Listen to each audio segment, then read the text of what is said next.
It's not your average folktale story, though. These are Caribbean folktale stories, or Trinidadian to be more specific, from Trinidad and Tobago, where my family's from, and I lived there as a kid. And I remember listening to soca music. I remember there being this song that used to scare me so much,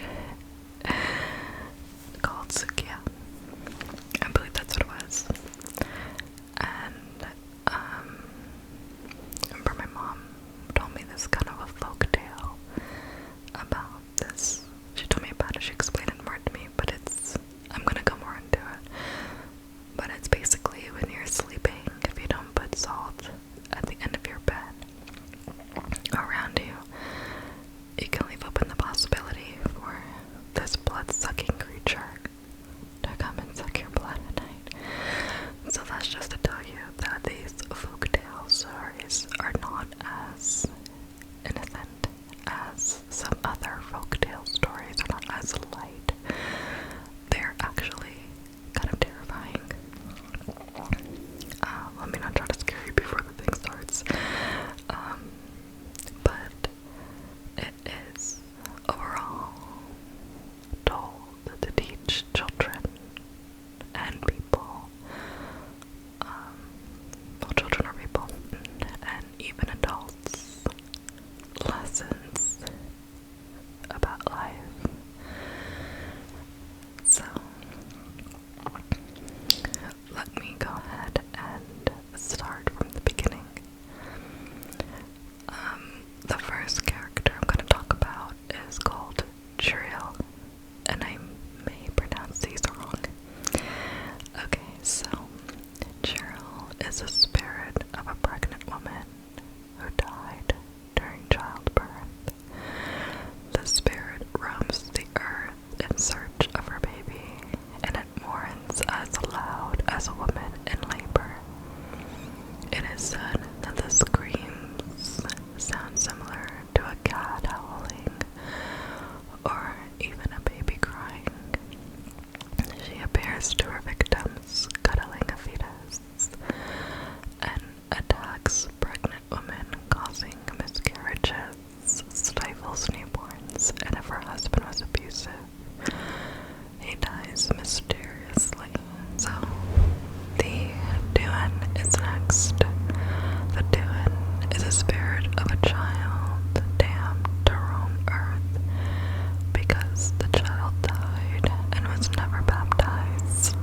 It plays a wooden flute, wears a loincloth and a straw hat, has no face, and its feet are turned backwards. It frequents water-course areas surrounded by trees such as rivers, streams, and springs where they feed on raw fish. It hides near schools and listens for the names of children to be called. It plays the flute to lure children into the forest, and if unsuccessful, it follows the child home. Children are advised to do something repulsive like eat cat food while in the bathroom to upset the Duan and turn it away. So before moving on, I want to explain to you why this story is told. What's the lesson about this? Because I do find this one particularly terrifying. So basically, also the Duans, they sometimes wander into homes searching for maternal love and can be heard crying from other rooms. So basically, folklore dictates that parents should never shout the name of their children in public, or the Duans hear a child's name, they will call it out and lure the child into the forest. The next one is Doopy. Doopy is a spirit of a person that roams the earth. Doopy also describes a malicious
this is one of the really popular stories, along with Mommy Wada. So we'll start off with Papa Boy first. Papa Boy is the guardian of the forest that has the face of an old man with a beard of leaves, horns on his head, a muscular torso, and from the waist down, the body of a deer. There once was a young boy named Guy who lived by the forest. He was up to no good.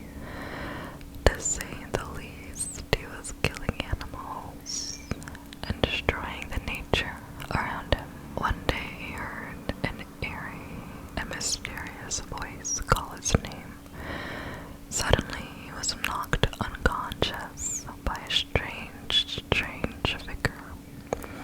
Guy woke up laying in the middle of the forest in the nighttime. Before he could move, he heard the sound of hoofs in the distance and saw a strange figure running about. The figure came closer and closer until it blew a loud and alarming cow horn. Then the figure stepped into the moonlight, revealing his half-deer and half-human body. It is said to have petrified the child before him. There is no more hiding, and you cannot escape. You are the child of the forest now. From then on, the night transformed into daytime. The fall gave way into winter, and years passed, and Guy did not come home. He was now a being of the forest, no longer a mischievous child, but a Duin. So you see how these stories are connected. The Duin is one of the last stories I told about the spirit in the forest that waits to hear kids' names being called. So it's tied into the story with Papa Boy. Papa Boy is a French word for wood, and I guess it's really communicating that you have to respect the nature. Don't go out destroying it, cutting down stuff, being mischievous, respect it, or else. A lot of these stories are like, do this or else, in an attempt to scare you, and I think it could work. Okay, next one is Mommy Wada. So Mommy Wada is known as a mermaid spirit, whose name means Mother Water. Mommy Wada has a long fish tail and a human torso, just like Ariel. She is the protector of rivers and can be found sitting on rocks, combing her long tresses with a golden comb. She has West African origins and is highly regarded as a deity in some parts, considered a divine element symbolizing the many sacred and spiritual qualities of water. Mommy Wada is usually depicted with a snake around her neck. She abducts travelers and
mermaid form. Mommy Wada had blessed the fisherman for saving her and treating her so kindly, then disappeared back into the water to guard the ocean once again. I actually like this story because it's one story that's not scary, and it does teach a good lesson to teach people to treat others with kindness, to treat strangers with kindness, because it's like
and swim.